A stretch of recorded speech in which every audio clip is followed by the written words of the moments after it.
Magandang gabi po sa inyong lahat. Shoutout po sa lahat ng DDS dyan, no? At sa mga nagsasabi na lahat na daw ng mga makaduterteng senador kinakasuhan daw. Lahat daw ng mga makaduterteng vloggers iniisa-isa na daw at kinakasuhan. Tatanungin ko ho kayo, no?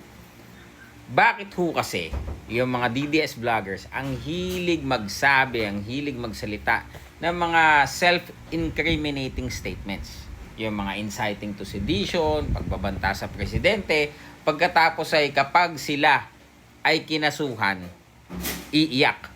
Ano daw? Oppression. Ginigipit daw sila. Di ba, pinapatahimik daw sila. Kung hindi naman kayo nag-over the over the line, 'di ba? Over the limit ng mga sinasabi ninyo. Hindi naman magkakaganyan 'Di ba? Itong mga vloggers na sabi, ano daw, ganito daw gagawin kay BBM, ganito daw ang gagawin niya nung na-aresto na. 'Di ba? Sorry, hindi naman ako seryoso. 'Di ba? Nagbanta nung na-aresto. Ano po kasi content lang po nagpakalat ng fake news tungkol daw sa health ni presidente nung na-aresto. Kasi po trending hindi ko naman po alam na hindi pala Guys, 'di ba? Kaya po hindi lahat pwede sa social media. Okay? Bakit? Kasi you need to understand. 'Di ba? Hindi po lahat ng gusto mong sabihin sasabihin mo na lang ng wala ka ng pakundangan, 'di ba? Meron pa ring limitasyon yung freedom of speech versus yung pong tawag dito, slander, libel, paninirang puri.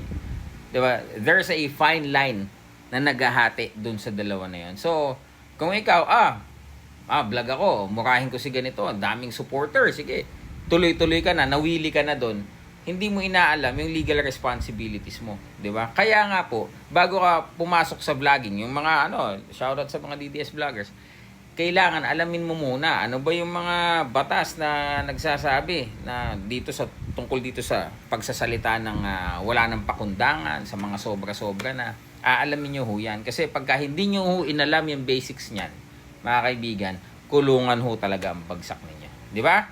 Ano pong masasabi nyo dyan sa mga yan na ngayon feeling victim, iniisa-isa na daw sila, yung mga vloggers daw, talagang pinapatikom ang bibig. Subukan nyong mag-content ng objective lang, fair at logical.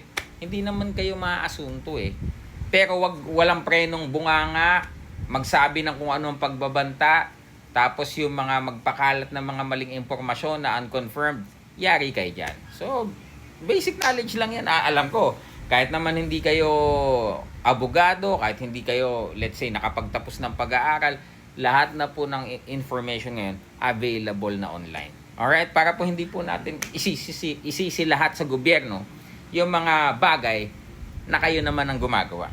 Di ba? Comment down below.